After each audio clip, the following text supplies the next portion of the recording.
अस्सलामुअलैकुम, good morning. सुनो पाकिस्तान में आपको खुशामदीद कहते हैं। मैं हूं नजफ राजा और मेरे साथ मौजूद हैं उज़ैर मलिक। उम्मीद है कि आप बिल्कुल ठीक ठाक होंगे। प्रोग्राम के आगाज़ में आज कुछ बात करेंगे गुफ्तगू के आदाब और बेहतरीन अखलाक के हवाले से। नाज़रीन, गुफ्तगू एक ऐसा फ़न है जो दिलों को जीतने और रिश्तों को मजबूत करने में अहम किरदार अदा करता है। अच्छी गुफ्तगू से ना सिर्फ हम दूसरों के दिलों में अपनी जगह बना सकते हैं, बल्कि अपने ख़यालात को भी पुरअसर अंदाज में पेश कर सकते हैं। गुफ्तगू के आदाब की बात करें तो बुजुर्ग कहते हैं कि गुफ्तगू के दौरान सबसे पहले सुनने का हुनर आना चाहिए। जब तक हम दूसरों की बात तवज्जो से नहीं सुनेंगे, हमारी अपनी बात भी बेअसर रहेगी। इसके अलावा गुफ्तगू में बेहतरीन इखलाक का मुजाहरा भी बहुत ज़रूरी है। नरमी, बर्दाश्त और आजिज़ी से बात करनी चाहिए। किसी की बात काटना, बुलंद आवाज़ में बोलना या तल्ख लहजे में गुफ्तगू करना मुनासिब नहीं। मारूफ सूफ़ी बुजुर्ग हज़रत अली अहजवेरी रहमतुल्लाह अलैह फरमाते हैं कि गुफ्तगू दिलों के दरवाजे खोलती है, बशर्ते के चाबी इखलाक की हो। तो याद रखें, गुफ्तगू एक ऐसी दोधारी तलवार की मानद है। ये बिगाड़ भी सकती है, संवार भी सकती है। हम सबको ही कोशिश करनी चाहिए कि हमारी गुफ्तगू लोगों के दिलों को राहत पहुंचाए और हमारे अखलाक से हमारी तरबियत और शख्सियत की मुस्बत तस्वीर पेश हो। तो जनाब, ये थी हमारी आज की अच्छी बात। अभी प्रोग्राम का बाकायदा आगाज़ करने की जानिब बढ़ते हैं और आपको बताते हैं कि आज पाकिस्तान में मौसम कैसा रहने वाला है। आइए आपको वेदर अपडेट से आगाह करते हैं।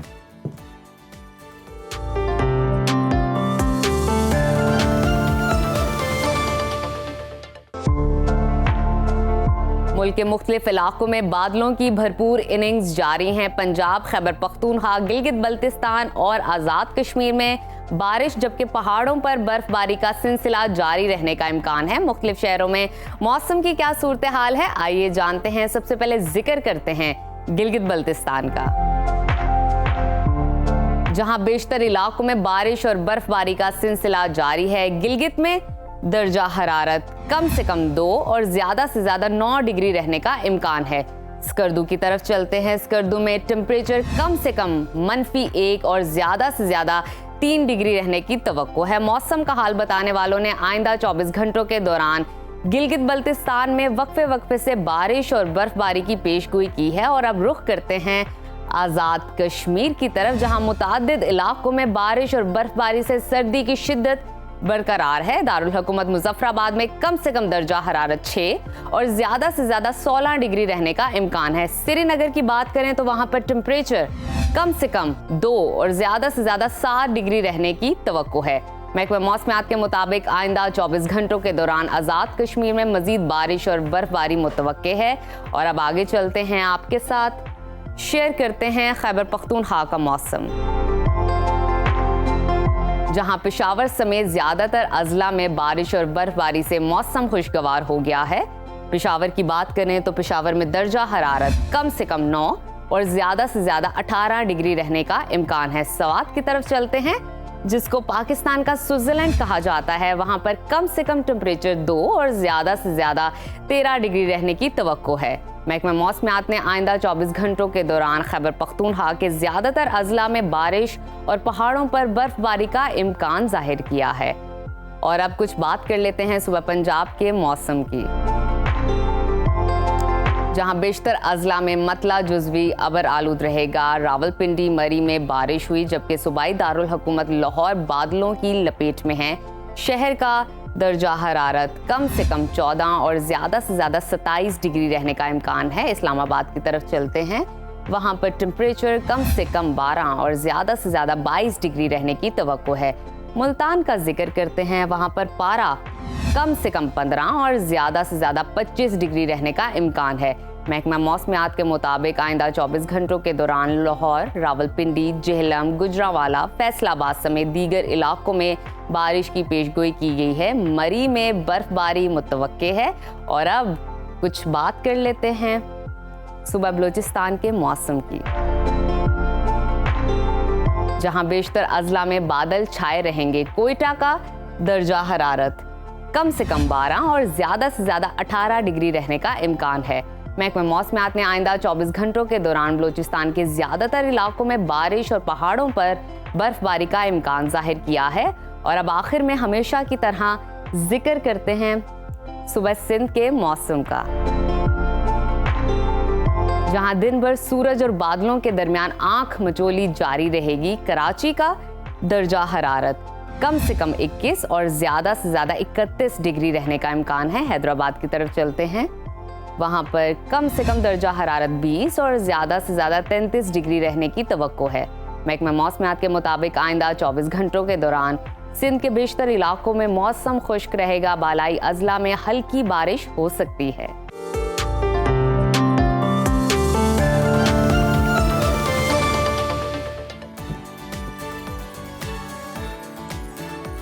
प्रोग्राम में अब आगे बढ़ते हैं, रुख कर लेते हैं मुल्की सियासत का। तो मुल्की सियासत से मुताल्लिक आपको बताएं कि हर रोज़ नई चीज़ें सुनने को मिल रही हैं और इस वक्त जो सियासी कशीदगी है वो बढ़ती ही जा रही है। पंजाब की जानिब से अगर हम बात करें तो पंजाब हुकूमत की जानिब से भी बड़े बड़े ऐलानात किए जा रहे हैं और उसके अलावा वफाकी हुकूमत तो वैसे ही मौशी बेहतरी के आशारिये बता रही है, सूरत हाल को बड़े अच्छे खूबसूरत अंदाज में बयान कर रही है। जैसे यूँ लगता है कि सब कुछ ठीक हो गया है, सबको रोज़गार मिल रहा है, सबको 3 वक्त का खाना मुयस्सर है। और हुकूमत ने ऐसे में बिजली सारिफीन को बड़ी खुशखबरी सुनाई है और ज़रूरी ट्यूबवेल समेत 300 यूनिट तक बिजली सारिफीन के लिए रिलीफ का ऐलान कर दिया है। ये रिलीफ फ्यूल एडजस्टमेंट की मद में करके दे दिया जाएगा। दूसरी जानिब सियासी महाजराई बढ़ती जा रही है। PTI हुकूमत के खिलाफ तहरीक चलाने के लिए सरगर्म है। जमहूरियत आइन कानून की बहाली के लिए सड़कों, पार्लियामेंट और अदालतों में जंग लड़ने के ऐलान किए जा रहे हैं। अपोजिशन जमातों को कॉन्फ्रेंस के लिए जगह ना मिलने पर पारा भी हाई दिखाई दे रहा है। अपोजिशन जमातों ने ये इल्ज़ाम आयद किया है कि हुकूमत कॉन्फ्रेंस रोकने की कोशिश कर रही है। आज हर सूरत कौमी कॉन्फ्रेंस करेंगे। अगर हुकूमत, इंतज़ामिया या फिर किसी और ने हमें रोकने की कोशिश की तो चीफ जस्टिस ऑफ पाकिस्तान का दरवाज़ा खटखटाएंगे। इसी पर बात कर लेते हैं। हमारे साथ मौजूद हैं सीनियर तज्ज़ियाकार राना मुबशर साहब। राना साहब, welcome to Suno Pakistan. PTI हुकूमत के खिलाफ तहरीक चलाने के लिए ग्रैंड अलायंस की कोशिशें हो रही हैं। क्या आपको लगता है कि तमाम सियासी जमातें एक एजेंडे पर मुत्तफिक हो पाएंगी? मुश्किल सवाल है जनाब कि तमाम सियासी जमातें एक एजेंडे पे जनाब मुत्तफिक हो पाएंगी या नहीं। अच्छा देखें, अगर तो तमाम सियासी जमातें एक एजेंडे पे मुत्तफिक हो जाती हैं तो नथिंग लाइक इट, ठीक है जी। फिर तो जनाब ये पिछले 1 साल से हुकूमत जो है उसको बड़ी स्मूथ सेलिंग मिली हुई है। बड़े आराम से जनाब हुकूमत अपना वक्त जो है गुजार रही है। उसके पास ऑपोजिशन जो है एज सच अगर देखा जाए जिस तरीके से ऑपोजिशन होती है वो होंदा ना नथ पा के रखी होती है हुकूमत नूं, वो नथ पा के रखने वाला कम कोई नहीं थे। अगर ये सारे मिल जाते हैं और एक पॉइंट पे एग्री हो जाते हैं, जो भी पॉइंट ये जिस पे एग्री होना चाहते हैं उसमें भी मेरे ख्याल में काफ़ी बहस मुबाहिसा होगा।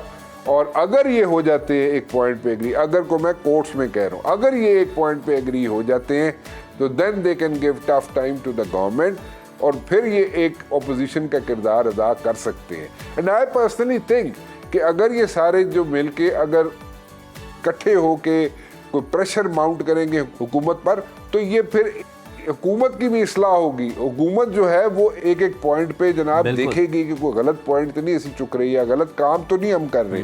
सो एक एक स्टेप जो है वो फूक फूक कर हुकूमत रखेगी, which is a good thing, which is a very good thing. और अगर ये होता है तो nothing like it, but it's a situation right now. क्या ये इकट्ठे होंगे, नहीं होंगे, एक पॉइंट पे मुत्तफिक होंगे, नहीं होंगे, that is yet to be seen. Rana साहब, हमें इस हवाले से भी बताइएगा कि सदर आसिफ अली जरदारी कहते हैं कि शहबाज हुकूमत मुआहदे पर अमल नहीं कर रही, मगर हुकूमत के साथ चलना हमारी मजबूरी है। हुकूमत को हमायत करना पीपल्स पार्टी के लिए मजबूरी क्यों बन गया है?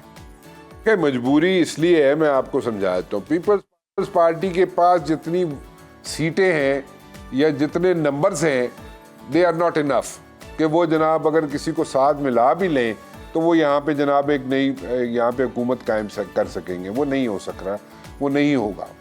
नाउ इसलिए पीछे नहीं हट रहे पीपल्स पार्टी वाले कि अगर पीपल्स पार्टी वाले पीछे हटते हैं तो हुकूमत जो है वो गिरती है, हुकूमत गिर जाएगी, एक केओस होगा। क्योंकि अभी आप देखें जिस तरीके से यहाँ पे काम चल रहे हैं, यहाँ पे लोग आना शुरू हो गए हैं, इन्वेस्टर्स आना शुरू हो गए हैं, यहाँ पे मुख्तलिफ मुल्कों के जनाब प्रेसिडेंट्स, प्राइम मिनिस्टर्स आना शुरू हो गए हैं। अच्छा, यहाँ पे इन्वेस्टमेंट के लिए जो SIFC का किरदार है, देखें उसमें आप बहुत सी आर्गूमेंट्स कर सकते हैं, उस पर बहस कर सकते हैं, उसमें बहुत सी जनाब यहाँ पे बहस मुबासे भी होते हैं कि जनाब SIFC को ऐसे करना चाहिए, वैसे करना चाहिए, but at the very same time ठीक है, टीदिंग प्रॉब्लम्स हैं, टीदिंग प्रॉब्लम्स होते हैं, हर चीज़ में होते हैं, जो भी कोई नई चीज़ की जाएगी उसमें टीदिंग प्रॉब्लम्स होते हैं, लेकिन टीदिंग प्रॉब्लम्स को एड्रेस भी किया जाता है साइड बाय साइड, और फिर उसके बाद जनाब वो एक मरतबा सारे टीदिंग प्रॉब्लम्स सॉर्ट आउट हो जाए तो फिर एक स्मूथ सेलिंग शुरू हो जाती है।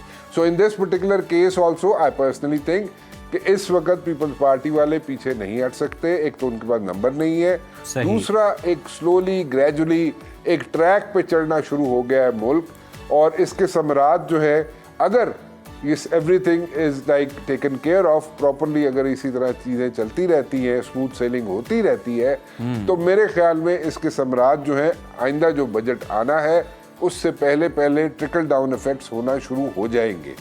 सो आई पर्सनली थिंक कि पीपल्स पार्टी जो है वो नहीं पीछे हटेगी डिस्पाइट ऑल द ऑड्स, क्योंकि 17 पॉइंट पे इनका एग्रीमेंट हुआ था नून लीग का और पीपल्स पार्टी का, जब ये हुकूमत कायम हो रही थी, वो 17 पॉइंट्स पे जनाब वो मिलजुल के काम करेंगे, यानी कि हुकूमत भी और पीपल्स पार्टी वाले भी, और जो भी डिसीजन दिए जाएंगे उन 17 पॉइंट्स पर उनको जनाब मिलजुल के ये जनाब डिसीजन लेंगे और कलेक्टिवली उन पे डिसीजन दिए जाएंगे। वो जो है 17 पॉइंट्स जो हैं उन पे यहाँ पे जनाब डिसीजन नहीं लिए जा सक रहे, नहीं हो रहे, और यहाँ पे जनाब कंसेंसस जो है पीपल्स पार्टी का और नून लीग का यहाँ पे नहीं हो रहा।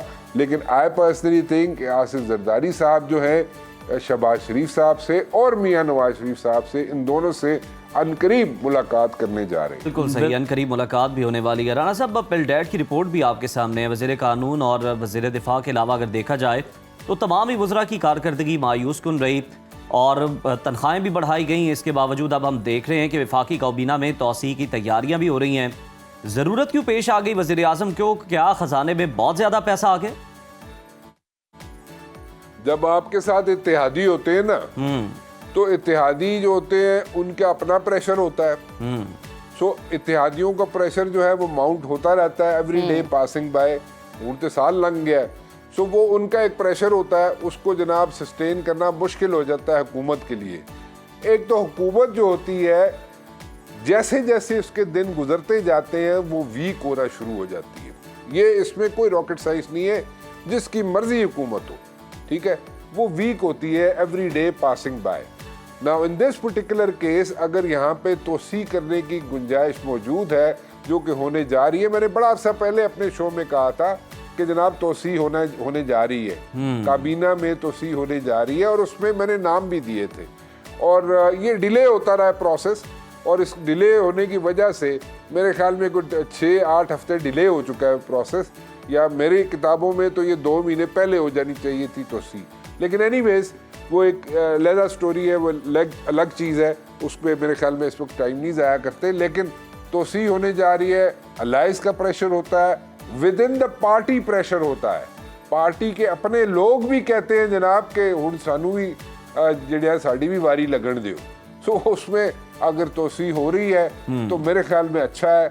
और जो लोग यहाँ पे नहीं कर सके डिलीवर, 1 साल के अंदर जितने मिनिस्टर्स डिलीवर नहीं कर सके, सो उनके लिए ये है कि मेरे ख्याल में अगर वो डिलीवर नहीं कर पाए, 1 साल में नहीं डिलीवर कर सके, तो मेरे ख्याल में हुकूमत को चाहिए, मियाँ शहबाज शरीफ साहब को चाहिए और नवाज शरीफ साहब को चाहिए कि he should put his foot down, और उन्हें चाहिए कि वो जनाब अपने भाई को, प्राइम मिनिस्टर साहब को बोलें कि जनाब जेडे लोग परफॉर्म नहीं किते, जिन्हें मिनिस्टर्स ने परफॉर्म नहीं किया, उन्होंने भी चेंज करो। बिल्कुल आप सही कह रहे हैं राना साहब, उनका भी एहतसाब होना चाहिए। वो क्यों एहतसाब से बालातर हैं। बहुत शुक्रिया आपके वक्त का, और साथ ही साथ ये तजवीज़ भी बड़ी बेहतर लग रही है, बड़ी काबिल अमल लग रही है, काबिल गौर लग रही है कि जनाब आप काबीना में तौसीह करने की बजाय आप रिप्लेस कर लें, उन लोगों से रिप्लेस कर लें, उन वज़रा से रिप्लेस कर लें जिनकी कारकर्दगी मायूस कुन रही, जो ना ऐवान में कुछ कर सके, ना अपने हल्के की आवाम के लिए कुछ कर सके। तो मेरा ख्याल है ये एहतसाब होगा, उससे रिप्लेस होंगे तो ही मामलात कुछ बेहतर होंगे असम्बली की हद तक। और इसके साथ ही प्रोग्राम में अब वक्त हो गया एक छोटी सी ब्रेक का। ब्रेक के बाद दोबारा आपसे मुलाकात होती है। देखते रहिए सुनो Pakistan. Welcome back to Suno Pakistan. Viewers, आज से 6 साल कबल 27 फरवरी की सुबह 8:22 पर पाक फजाइया के शाहीन फजाओं में बुलंद हुए और मकबूजा कश्मीर में 6 फौजी अहदाफ को लॉक किया। टारगेट को बराह रास्त निशाना बनाने की बजाय उनके नजदीक बम गिराए गए और दुश्मन को यह पैगाम दे दिया कि पाक फौज जब और जहां चाहे घुसकर दुश्मन को मारने की सलाहियत रखती है। इसके बाद फिजा में बुलंद होने पर भारतीय तैयारे शाहीनों के निशाने पर आए। पाक फिजाइया के हर दम तैयार शाहीनों की उकाबी झपट ने पलक झपकते ही दुश्मन के 2 तैयारे मार गिराए, जिनमें से एक मिग 21 का मलबा और भारतीय पायलट आज़ाद कश्मीर में घिरा। भारतीय पायलट अभिनंदन को गिरफ्तार कर लिया गया और 27 फरवरी को ही 11:30 पर पाकिस्तान ने अपनी फतह के नाकाबिले तरदीद सबूत दुनिया के सामने रख दिए। 28 फरवरी को आलमी रहनुमाओं की दरखास्त और खित्ते में अमन की खातिर अभिनंदन को रिहा करने का ऐलान हुआ और रात 9 बजे पाकिस्तान ने अभिनंदन को वाघा बॉर्डर पर भारतीय हुकाम के हवाले करके हिंदुस्तान को मैदान जंग के बाद सिफारती महाज पर भी चारों शाने चित किया। इस अहम और तारीखी मार्के की अहमियत पर गुफ्तगू के लिए हमारे साथ मौजूद हैं air marshal retired Masood Akhtar sahab. Sir, welcome to Suno Pakistan. सबसे पहले तो हमें ये बताइएगा कि ऑपरेशन स्विफ्ट रिटॉर्ट के दौरान पाकिस्तान एयरफोर्स का जज्बा कैसा था, इस आम मार्के की हिकमत अमली क्या थी और ये ऑपरेशन किस तरह से तरतीब दिया गया था? आपने इंट्रो में काफी कुछ कह दिया। जज्बा तो बहुत ही ऊंचा था और याद रखिए कि ये तजदीद अहद वफा उस दिन का है जब 6 सितंबर को इंडिया ने हमला किया और सजाद हैदर ने इंडियन टैंक्स को BRB के अक्रॉस मारा, डिले किया और लाहौर का दिफा किया। शाम के वक्त सजाद हैदर ने पठानकोट पे अटैक किया, वही जज्बा था। उसके बाद नेक्स्ट डे 7 सितंबर को आलम साहब ने 5 जहाज मारे। ये उसी की कंटिन्यूएशन है, वही वैल्यूज, वही बिलीफ, वही जज्बा, वही एटीट्यूड्स। तो जज्बा तो बहुत ऊंचा नेचुरली था, लेकिन जो चीज नई आपके नाज़रीन को मैं बताना चाहूंगा कि उस वक्त की पॉलिटिकल गवर्नमेंट ने इंडिया को वार्न किया था पुलवामा पे कि अगर आपने कुछ किया तो हम सोचेंगे नहीं, हम रिटेलिएट करेंगे। लेकिन क्योंकि सुबह जब ये हुआ और रात को 2 बजे उन्होंने हमला किया, डैमेज कोई नहीं हुआ था, हलाकतें कोई भी नहीं हुई थी। सो देन मुजाहिद अनवर साहब ने और उनके एयर स्टाफ ने पॉलिटिकल गवर्नमेंट से बात करके कहा कि we will attack at a time and place of our choosing. Normally dawn और डस्क पे अटैक करते हैं सरप्राइज के लिए। This is what India did. Mujahid Anwar ने डे लाइट आवर्स में 10 बजे अटैक किया, दिन दिहाड़े।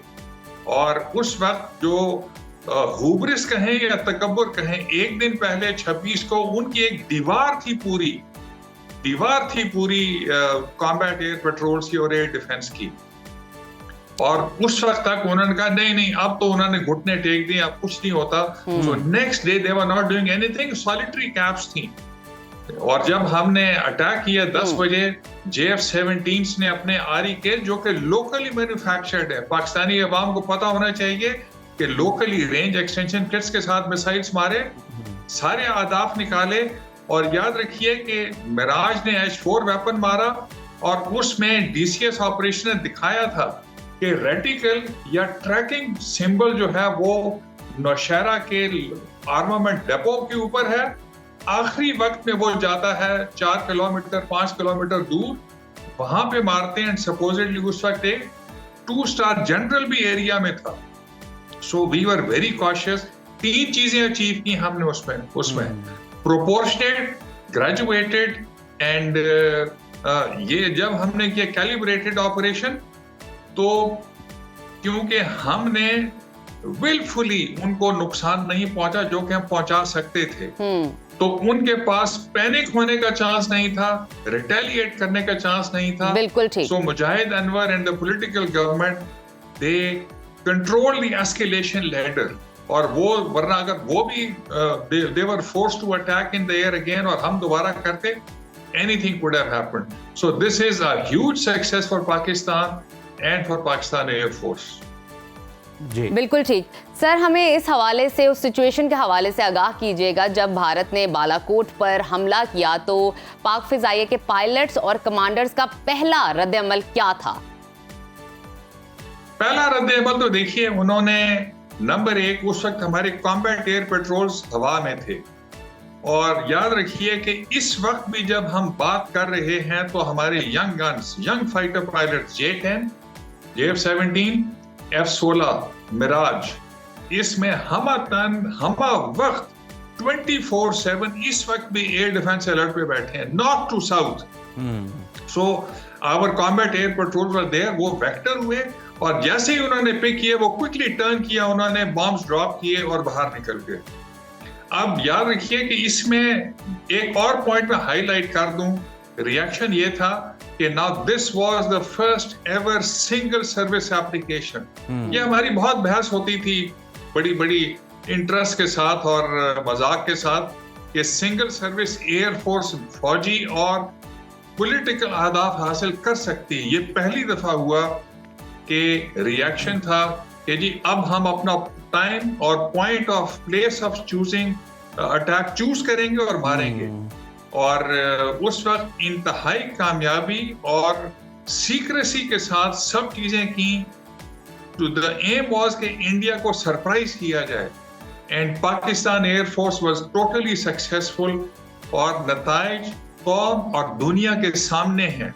बिकॉज उस वक्त इतनी सख्त डैमेज हुई और हजीमत हुई। आपने इंट्रो में कह दिया, अभिनंदन वो शॉट डाउन कैप्चर्ड, सुखोई 30 को मारा एलिजिडली हमने, MI-17 उन्होंने अपना मार दिया। तो खिफत मिटाने के लिए मोदी ने कहा कि काश हमारे पास राफेल आ गए होते तो ये ना होता, लेकिन राफेल आ गए तो इस चीफ ने जल्दी से J-10 लाया और राफेल से भी बेहतर वेपन सिस्टम पाकिस्तान को दे दिया, पाकिस्तान की फजाओं की तहफ़्फ़ुज़ के लिए। So I think this is a tall order. So reaction was time and place of our choosing, surprise करना, और जैसे आपने कहा surprise day, we really surprise them.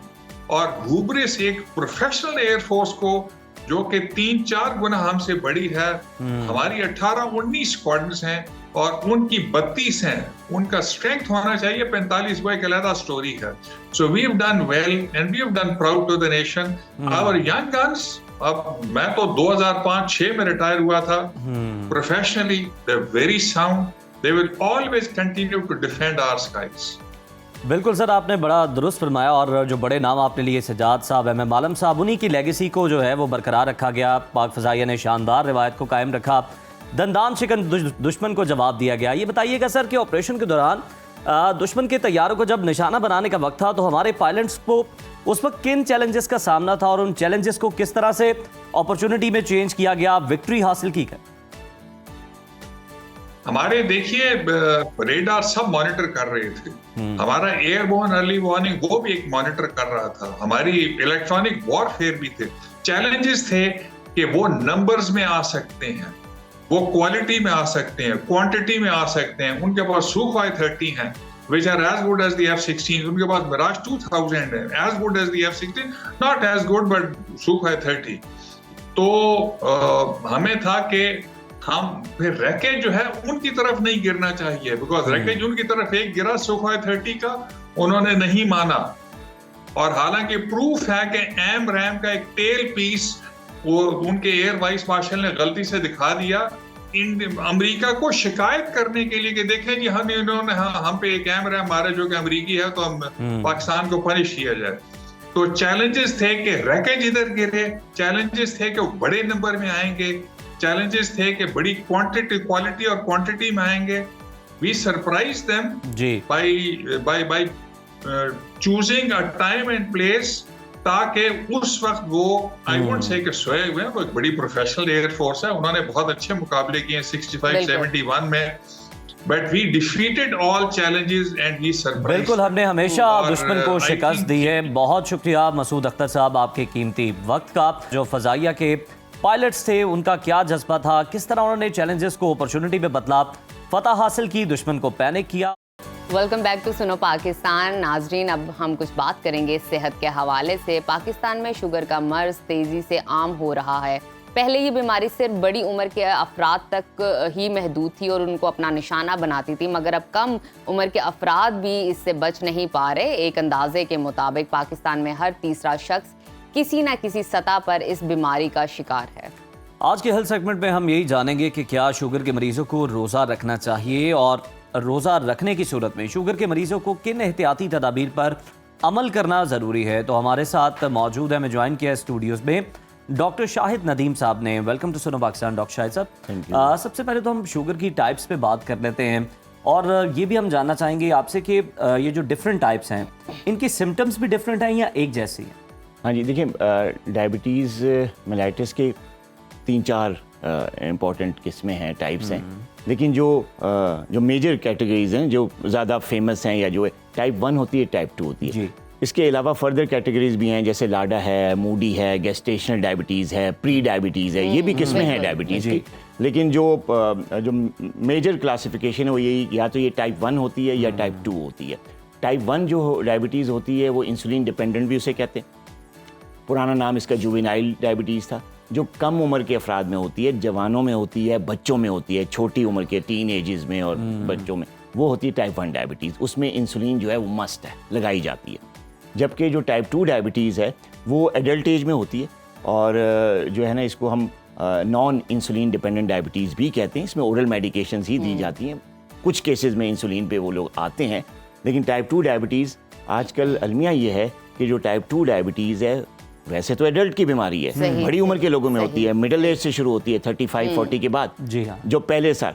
लेकिन पिछले कोई 5 से 10 सालों में, जहाँ तक मेरा एक्सपीरियंस है, ये टाइप 2 डायबिटीज़ जो है वो यंग लोगों में भी आ रही है, इवन टीन एज में भी आ रही है। और उसमें जो सबसे बड़ी वजह है वो मोटापा है और हमारा लाइफस्टाइल है, जिसमें आपकी डाइट बहुत डाइट और फिजिकल एक्टिविटी का फुकदान, ये सारी चीजें मैं आपसे बेसिकली जानना चाहूंगी, मेडिकल स्पेसिफिकेशन पे तो हम आएंगे, लेकिन एक आम आदमी घर बैठकर कैसे अंदाज़ा लगा सकता है, वो कौन सी सिम्टम्स, वो कौन सी अलामात उस पर होंगी कि वो अंदाज़ा लगा सके कि उसको डायबिटीज़ हो गई है या उसके चांसेस हैं?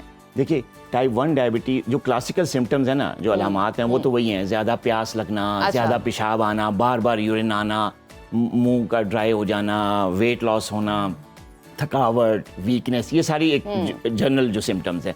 लेकिन जैसा कि इन्होंने कहा कि जी टाइप 1 के सिम्टम्स क्या हैं, टाइप 2 के मिक्स से सिम्टम्स नहीं है। टाइप 1 जो है उसके सिम्टम्स बड़ी तेज़ी से आते हैं, विद इन फ्यू डेज आ जाते हैं, फ्यू वीक्स आ जाते हैं, और तेज़ी से वेट लॉस होता है, बहुत ज़्यादा जो है वो वीकनेस और फिटीग होती है, मसल लॉस बहुत ज़्यादा होता है, यूरिनेशन बहुत ज़्यादा हो जाती है, फ्रीक्वेंट यूरिनेशन होती है, इवन कि हाफ एन आवर तक लोग जा रहे होते हैं, यंग बच्चे और जिनको होती है, जा रहे होते हैं वॉशरूम्स और वापस आना, फिर बहुत ज़्यादा ड्राई माउथ, प्यास बहुत ज़्यादा लगती है और पानी पी के भी दिल नहीं भरता पानी पीने से। ये क्लासिक सिम्टम टाइप 1। जो टाइप 2 डायबिटीज़ है उसमें थोड़ा सा प्रॉब्लम ये है कि आजकल जो टाइप 2 डायबिटीज़ ख़ास तौर पे यंग जनरेशन में आ रही है, वो उन लोगों में जिनका वज़न बहुत ज़्यादा है, मोटापे का शिकार है, उनमें सिम्टम्स ही नहीं। उनमें सिम्टम्स तो वही हैं, इनमें भी होते हैं, पेशाब का ज़्यादा आना, थोड़ा सा वज़न कम होना, लेकिन उसमें रूनुमा नहीं हो रहे। लेकिन वो जो है ना, जो टाइप 2 डायबिटीज़ होती है या जो मोटापे की वजह से टाइप 2 डायबिटीज़ हो रही है, इवन सिम्टम्स नहीं होते। तो इसमें अलमिया ये है कि पेशेंट ये समझता है कि मैं बिल्कुल फिट हूँ, देखिए मुझे तो ना वेट लॉस हो रहा है, क्लासिक सिम्टम्स को ध्यान में रखते हैं, ना मुझे पेशाब ज़्यादा आता है, ना मुझे प्यास ज़्यादा लगती है, ना मुझे थकन है, ना मुझे मेरा कहीं दर्द हो रहा है, तो मुझे सिम्टम ही कोई नहीं, तो मैं क्यों शुगर का मरीज़ बन सकता हूँ। इसीलिए इसी वजह से एवरी थर्ड पाकिस्तानी जो है वो अगर डायबिटिक बन रहा है, तो इनमें से कई ऐसे अफराद हैं जिनको पता ही नहीं, डायग्नोज ही नहीं, और ये ज़्यादा खतरनाक, ये ज़्यादा खतरनाक है क्योंकि कॉम्प्लिकेशंस आती हैं, पेचीदगियाँ आती हैं। तो ये चीज़ बड़ी वो है कि टाइप 2 में सिम्टम्स नहीं आ रहे। अब माह सयाम की आमद है, ये ज़रा बताइएगा कि जो लोग इंसुलिन ले रहे हैं, शुगर के मरीज़, उन्हें किस तरह से अपनी रूटीन को सेट करना चाहिए? क्या वो रोज़े रख सकते हैं? और अगर उसमें उनकी ज़रा तबीयत बिगड़ जाती है तो उसके लिए क्या आप रेकमेंड करेंगे? देखिए, ये बहुत अच्छा क्वेश्चन है, ख़ास तौर पे रमज़ान के हवाले से, क्योंकि लोग जो है ना गलत फहमी का शिकार होकर, अवेयरनेस की कमी की वजह से या किसी और वजह से, एजुकेशन नहीं है, तो उस वजह से जो टाइप 1 डायबिटिक हैं, जो कि इंसुलिन डिपेंडेंट है, जो इंसुलिन लगा रहे हैं, वो भी रोज़ा रखने शुरू हो जाते हैं, जिसकी वजह से शुगर लेवल दिन के औकात में बहुत तेज़ी से नीचे आता है, जिसको हम हाइपोग्लाइसीमिया कहते हैं।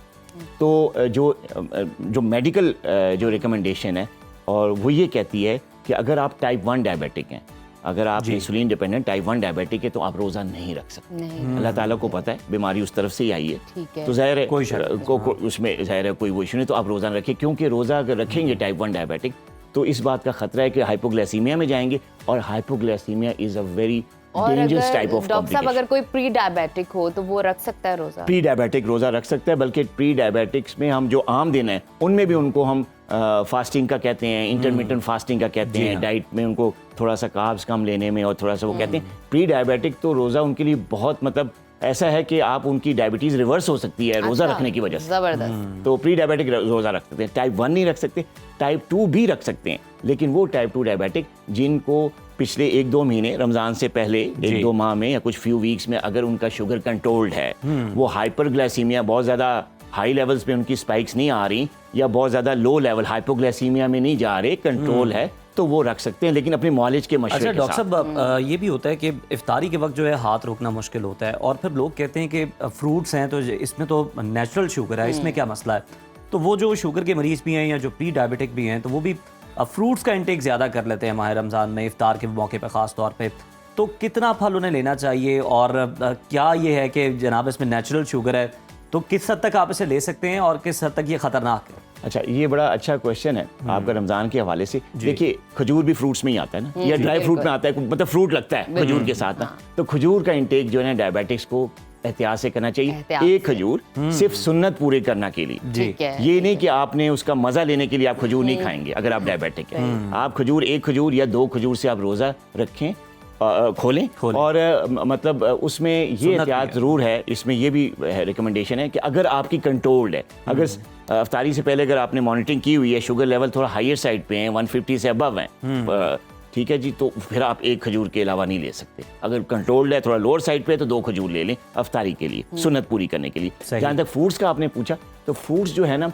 आजकल ये बड़ा है कि फ्रेश जूस बना लेते हैं जी, ये गलत बात है। देखिए, वो कहने जी हम फ्रूट जूस पीते हैं, जूस में सिर्फ फ्रूट का जो असल एसेंस है, विटामिन्स, मिनरल्स, उसका फाइबर, वो नहीं जाता, वो सब आप निकाल के बाहर फेंक देते हैं। तो जो उसका शुगर कंटेंट है या ग्लूकोज कंटेंट है वो आप में जा रहा होता है, फ्रुक्टोज, अच्छा। ठीक है, जो कि ठीक नहीं है, वो एकदम स्पाइक करता है। तो अगर आप डायबिटिक हैं, आप फ्रूट ले सकते हैं, लेकिन होल फ्रूट जिसमें आप फाइबर भी ले रहे हैं, उसके साथ फाइबर के साथ जो विटामिन्स और जो मिनरल्स जुड़े हुए हैं जो आपकी बॉडी के लिए बड़ी एसेंशियल्स हैं और बड़ी ताकत का आपकी कुव्वत मुदाफ़त भी बढ़ाते हैं, रोज़े में सेहत बख्श भी हैं, वो आप ले अच्छा सकते हैं। डॉक्टर साहब, जरा थोड़ा सा क्विकली बताइएगा कि पाकिस्तान में शुगर के हवाले से वो कौन सी मिसकंसेप्शंस हैं, गलतफहमियां हैं जिसका शिकार हम लोग हैं? जी हाँ, देखिए, शुगर के हवाले से आजकल जो गलतफहमी बहुत ज़्यादा वो फैलाई जा रही है सोशल मीडिया के हवाले से भी और जगह से भी, कि ये रिवर्स हो जाती है। देखिए कि जी ये बिल्कुल ठीक, रिवर्स का जो है ना, रिवर्स वर्ड जो है ना, उसका गलत इस्तेमाल किया जा रहा है। रिवर्स जो है वो जो इनके जो फिगर्स हैं टेस्टों के, फास्टिंग लेवल के, ठीक है, जो रैंडम लेवल के या HbA1c जो टेस्ट है, उनके फिगर्स को, उनकी वैल्यूज को रिवर्स किया जा सकता है, नॉर्मल कंट्रोल में किया जा सकता है। लेकिन रिवर्स का जो है ना वो मतलब गलत इस्तेमाल करके लोगों को ये एजुकेट किया जा रहा है कि ये रिवर्स हो जाती है, डायबिटीज़ एज ए खुद जो है ना 100% क्योर हो जाती है। तो ये इस तरह का मर्ज नहीं है जैसे आम इन्फेक्शंस हो गई, पेट खराब हो गया, कोविड था, इलाज कराया, ठीक हो गए, नॉर्मल हो गया बंदा, लेकिन ये इस किस्म की बीमारी नहीं, इसे क्रॉनिक प्रॉब्लम, रिवर्स नहीं कर सकते, दैट मींस खत्म नहीं कर सकते। बहुत शुक्रिया डॉक्टर साहब आपकी मौजूदगी का। शुगर के हवाले से डॉक्टर साहब हमें हमारी रहनुमाई कर रहे थे कि किस तरह हम इसको कंट्रोल कर सकते हैं और वो कौन से मिसकंसेप्शन है जिससे हमें दूर रहने की जरूरत है। तो अभी वक्त हुआ छोटी सी ब्रेक का, कहीं मत जाइए, देखते रहिए सुनो पाकिस्तान।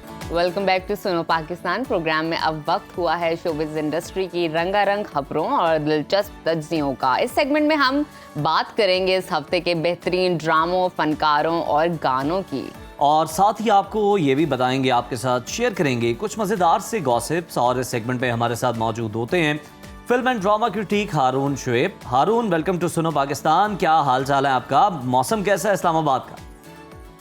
बस जी, मौसम इस्लामाबाद का ज़ाहिर इसी तरह है कि कभी बारिश और कभी नहीं, तो हम इंजॉय कर रहे हैं। इस्लामाबाद बहुत खूबसूरत लग रहा है इस वक्त, और जो है ना वो बाहर की आमद है, तो अब जो है वो हल्की हल्की कोंपलें दरख्तों पे नज़र आना शुरू हो गई हैं। वाह वाह वाह, क्या हारून किस खूबसूरत तरीके से आपने जो है ना वो बयान किया। यानी लुब्बे लुबाब यही है कि मौसम गुल है और बादल छाए हुए हैं। ये बता दें हमें कि बादल छाए हुए इस हफ्ते के बेहतरीन ड्रामे की अगर हम बात करें तो हारून कौन सा ड्रामा जो है वो नाजरीन ने बहुत पसंद किया, उसको बहुत ज़्यादा व्यूज़ दिए? अच्छा जी, इस हफ्ते जो ड्रामा बहुत लोगों ने पसंद किया वो है इश्क जुनून, क्योंकि वो ड्रामा जो है वो अब अपने क्लाइमेक्स की तरफ बढ़ रहा है। सब अदाकारों की अदाकारी बहुत खूबसूरत, और सस्पेंस जो था वो कुछ अरसे के लिए गायब हो गया था इस ड्रामे से। कहानी शुरू सस्पेंस के साथ ही हुई थी, लेकिन अब हम देख रहे हैं कि वो सस्पेंस आहिस्ता आहिस्ता कहानी में वापस आ रहा है, तो अब मज़ा आने लगा दोबारा से। और जो केमिस्ट्री है बिटवीन शहरयार एंड उशना शाह, वो भी अब बहुत खुल के नज़र आ रही है। खूबसूरत अदाकारी इरसा गज़ल की और महमूद असलम साहब की। और ये जो ड्रामा है ये मेरे ख्याल में अब जो है वो टेलीविज़न के उन ड्रामों में आ गया है जो कि बहुत अरसे तक याद रखेंगे लोग।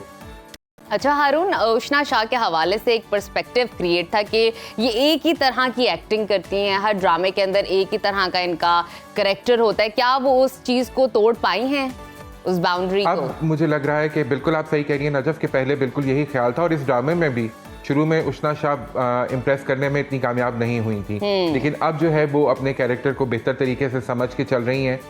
मुझे लगता है कि उशना के लिए ज़रूरी ये भी है कि उशना जो है वो थोड़ा सा एक्सपेरिमेंट करें अपने लुक्स के साथ भी। अच्छा। क्योंकि उशना जो है वो अपनी लुक्स को ब्रेक नहीं करती और शायद उनको कैरेक्टर भी इस तरह के नहीं मिले। हर अदाकार के लिए ज़रूरी होता है कि वो ग्लैमरस रोल भी करे, लेकिन वो अपने आप को डी ग्लैमराइज करके भी स्क्रीन पे दिखाए, तो फिर उससे बहुत सी चीज़ें मुख्तलिफ नज़र आती हैं। अच्छा हारून, इसके अलावा अगर हम देखें तो फिर अगर हम नंबर वाइज देख लें तो नंबर 2 और नंबर 3 पे कौन सा ड्रामा है जिसको बहुत पसंद किया गया? अच्छा जी, इसके बाद मेरा जो फेवरेट ड्रामा है वो कर्ज़े जां है। कर्ज़े जां ऑफ कोर्स जो है उसमें यमुना की अदाकारी बहुत अच्छी है। अब ये जो अदाकार हैं नई जो लौट आ रही है, अगर आप इनको देखें, मदिया इमाम को देखें आप, अफान वहीद को देखें आप, शुजा असद को देखें आप, नुमैर को देखें या यमुना को देखें, ये वो अदाकार हैं जो अब मुझे लग रहा है कि पाकिस्तान की ड्रामा इंडस्ट्री को आगे लेके चलेंगे। अभी हमने देखा सहर खान की और शुजा असद की कितनी खूबसूरत अदाकारी तनमन नीलो नील में नजर आई। बिल्कुल। अब ये अदाकारों का जो एक नया लॉट आया है ना, मुझे लगता है कि ये जो है बहुत प्रॉमिसिंग है और ये पाकिस्तान की ड्रामा इंडस्ट्री, जिस तरह हम कल भी बात कर रहे थे एक महफिल में बैठे हुए, कि ये जो है ये पाकिस्तान की ड्रामा इंडस्ट्री है, पाकिस्तान का सॉफ्ट इमेज बिल्ड करती है। और हम जानते हैं कि सरहद के उस पार भी पाकिस्तान के ड्रामास को कितनी व्यूअरशिप मिलती है। तो ये जो है मेरे ख्याल में बड़ी सोशल मीडिया पे इसका जो उनके स्टार्स हैं वो इसका इजहार भी कर रहे होते हैं, खुले दिल से तारीफ कर रहे होते हैं। जी बिल्कुल, हम अक्सर सुनते हैं कि हिंदुस्तानी अदाकार जो है वो पाकिस्तानी ड्रामों की मिसालें देते हुए नजर आते हैं। अच्छा हारून, कुछ देर पहले आप मौसम की बात कर रहे थे कि इस्लामाबाद का मौसम बड़ा अच्छा है, बारिश होती है, बादल हैं और फिर ठंडा मौसम है और कभी कभी बारिश ना भी हो तो भी अच्छा लग रहा है। तो जब मौसम की कनेक्टिविटी की बात की जाती है, अच्छा मौसम हो तो अच्छा म्यूजिक सुनने का भी मन करता है। तो आजकल इस हफ्ते कौन सा म्यूजिक ट्रेंड कर रहा है और कौन सा सॉन्ग नया आया है? अच्छा, हम ड्रामों से हट के बड़े गाने सुनते रहे हैं पिछले कुछ हफ्तों से, लेकिन आज मैं फिर एक OST लेकर आया हूँ और वो है दिल वाली गली में। उसका OST आ गया है और मुझे तो बहुत पसंद आया है। मौसम अच्छा है, बादल भी आए हुए हैं, तो ये गाना सुनने में ज्यादा मजा आएगा। बड़ा ही जबरदस्त OST है हारून, और ऐसे तो नहीं ना आपने रेकमेंड किया, कुछ तो इसके अंदर है, बड़ा अच्छा लग रहा है। दोनों बिल्कुल कम उम्र से लग रहे हैं और सज्जल को हम देख रहे हैं थोड़ा सा नटखट जो वो कैरेक्टर प्ले करती हैं वो भी कर रही है इसके अंदर। तो ये बड़ी अच्छी बात है कि दोबारा एक मजे के ड्रामे को देखने को मिलेगा रमजान के दौरान में। अच्छा हारून, रमज़ान की आपने बात की तो ये भी बताएं, एक तो ये ड्रामा हो गया, और कौन कौन से बड़े अच्छे ड्रामाज हैं जो कि रमज़ान में नाजरीन को देखने को मिलें? अच्छा जी, रमज़ान जो है वो फुल पैक होने लगा है ड्रामों के साथ, बहुत सारे ड्रामे हैं। अच्छा, ये ट्रेंड जो है हम पिछले 3-4 सालों से देख रहे हैं कि ये रमज़ान ड्रामों का ट्रेंड जो है वो काफ़ी ज़ोर पकड़ गया है। सुनो चंदा 2, फिर उसके बाद हम तुम और फेरी टेल, तो ये वो रमज़ान ड्रामों ने एक अपनी जगह बना ली है पाकिस्तान के ड्रामा कैलेंडर में, जहाँ पे हर चैनल जो है वो 2-2, 3-3 ड्रामे अब इस दफ़ा ला रहा है। तो काफ़ी सारे ड्रामे होंगे जो कि देखने को मिलेंगे, लेकिन मैं कुछ 3-4 ड्रामों का जिक्र करना चाहूँगा। एक तो है जी माय डियर सिंड्रेला, जिसमें खाकान शाहनवाज हैं और ज़ारा पीरज़ादा हैं। ये मैं इसलिए ख़ास तौर पे जिक्र करूँगा कि खाकान जो हैं वो अक्सर हमें सोशल मीडिया के ऊपर तो बड़े वोकल नज़र आते हैं, लेकिन अभी तक कोई ऐसा किरदार उन्होंने अदा नहीं किया जो कि सुकून में उनका एक किरदार था नेगेटिव किस्म का, लेकिन अब वो एक मेन लीड के तौर पे इस ड्रामे में आ रहे हैं। तो हम देखते हैं कि जी इस ड्रामे में खाकान और ज़ारा की केमिस्ट्री किस तरह की है, लोग इसको पसंद करते हैं या नहीं। तो I am looking forward to this drama. अच्छा हारून, हम रमज़ान में ड्रामों की बात कर रहे हैं तो गेम शोज जो चलते हैं ना रमज़ान में, उसमें भी बड़ा ड्रामा होता है, लेकिन इस बार हम देख रहे हैं पैमरा बड़ा मुतर्रिक है, वो ड्रामा होता कह दिया, हिदायत जारी कर दी है कि जनाब इफ्तार से पहले और फौरी बाद आप ये नहीं चला सकते। बिल्कुल मेरे ख्याल में इसमें सेंस भी है जी। जाहिर है रमज़ान की एक अपना तकद्दुस भी है। No तो ड्रामे जो हैं या गेम शोज जो हैं उनको इसको मलहूज़े खातिर रखते हुए ही अपनी प्रोग्रामिंग करनी चाहिए, और चैनल्स को भी चाहिए कि टाइमिंग्स का भी ख्याल रखें। ज़ाहिर है लोगों ने इबादत भी करनी होती है, अफ्तार के फ़ौरन बाद भी लोग नमाज के लिए जाते हैं, फिर तरावी का एक लंबा सिलसिला होता है, तो थोड़ा सा ज़रा हाथ हौला रखें। अच्छा हारून, एंटरटेनमेंट का मौका नहीं है रमज़ान। बिल्कुल ठीक कह रहे हैं हारून। एक खुशखबरी शामिल करते हैं, बहुत ही अच्छी खबर है, और वो खबर है पाकिस्तान की सीनियर अदाकारा के हवाले से। बुशरा अंसारी को अभी अवार्ड से नवाजा गया है, बरतानी पार्लियामेंट की जानिब से स्टार ऑफ पाकिस्तान का अवार्ड दिया गया है उन्हें। क्या कहेंगे इस बात पर? क्या कहेंगे जी, बुशरा साहिबा को बहुत बहुत मुबारक देंगे और उनका शुक्रिया अदा करेंगे कि ये वो फनकार हैं, ये कुछ ऐसे अदाकार हैं जो कि पाकिस्तान का एक सॉफ्ट इमेज इंटरनेशनली ग्लोबली जो है वो प्रोजेक्ट करने में उनका बहुत बड़ा कंट्रीब्यूशन है। तो we are so glad and so happy कि बुशरा आपा को ये रिकग्निशन मिली। ऑफ कोर्स बुशरा आपा का काम इतना ज़्यादा है कि उनको किसी भी अवार्ड से she is much more above that. President's Pride of Performance मिल चुका है उन्हें, तो उससे बड़ा एजाज़ क्या हो सकता है पाकिस्तान में किसी भी फनकार के लिए। तो बुशरा जी के लिए बहुत सारी दुआएं हैं। इससे पहले ये हमने देखा कि फाहद को भी मिला, महविश हयात भी इंग्लैंड में अवार्ड ले चुकी हैं। तो ये देखिए कि ये वो फनकार हैं जो कि इंटरनेशनल में दुनिया में पाकिस्तानी कम्युनिटी जहाँ जहाँ है और जहाँ जहाँ उर्दू बोली समझी जाती है वहाँ पर पाकिस्तान को रिप्रेजेंट करते हैं। बस इनसे सबसे यही दरख्वास्त है कि जब भी आपको मौका मिले पूरे ग्रेस के साथ, पूरी जिम्मेदारी के साथ, पूरी समझदारी के साथ पाकिस्तान को रिप्रेजेंट करें जहाँ भी इंटरनेशनल फोरम पे आपको बुलाया जाता है। और ये अब ख़ास तौर पे ये लोग तो मंझे हुए अदाकार हैं, समझदार हैं, लेकिन अब यंगस्टर्स भी बिल्कुल इनकी बात पे ज्यादा कान धरे जाते हैं, बड़े गौर और फिक्र से लोग जो है वो सुनते हैं, और ये यकीनन एम्बेसडर हैं पाकिस्तान के।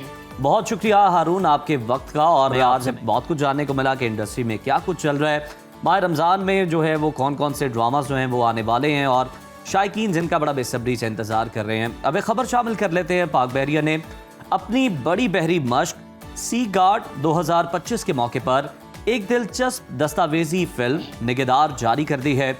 इस फिल्म में समुद्री हिफाजत और मैरीटाइम सेक्टर से वाबस्ता कौमी इदारों के दरमियान हम आहंगी और ताउन की अहमियत को बहुत ही खूबसूरती के साथ उजागर किया गया है। मैरीटाइम सेक्टर में मुख्तलिफ इदारों के दरमियान मालूमात के तबादले और बेहतर राबते का आगाज़ 2013 के अंदर कायम होने वाले joint maritime information coordination centre के ज़रिए हुआ। और इसके साथ साथ आपको ये भी बताएं कि बहुत से मकासद है इस चीज़ के। बिल्कुल, और आपको बताते हैं GMICC का बुनियादी मकसद समंदर में रवायती और गैर रवायती ख़तरात का बर वक्त इदराक और मालूमात की तरसील को यकीनी बनाना है। रिसर्च एंड रेस्क्यू ऑपरेशंस में GMICC, पाक बहरिया और मैरीटाइम सिक्योरिटी एजेंसी ने मिलकर कई कीमती जानों को बचाया, और ये अदारे ना सिर्फ समंदरी ख़तरात से निपटते हैं बल्कि समंदरी हादसात में फौरी इमदाद भी फराहम करते हैं। यहाँ आपको ये भी बताते चलें कि मश्क सी गार्ड 2025 का इनकाद 24 से 28 फरवरी तक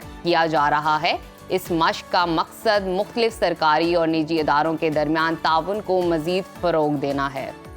welcome back to Suno Pakistan. नाजरीन, अगर आप पैसे कमाना चाहते हैं, रिच होना चाहते हैं, दूसरों को भी अमीर करना चाहते हैं और आप चाहते हैं अपने ख़ानदान की अच्छे तरीके से कफालत करें, तो एक पैकेज हमारी टीम ने तैयार किया है, रुबीना यूसुफ ने, और बहुत ही बेहतरीन पैकेज है जिसमें आपको बताया जाएगा डिफरेंट टिप्स और ट्रिक्स कि किस तरह आप अमीर हो सकते हैं और ज़्यादा पैसे कमा सकते हैं। तो आइए ये पैकेज एंजॉय करते हैं।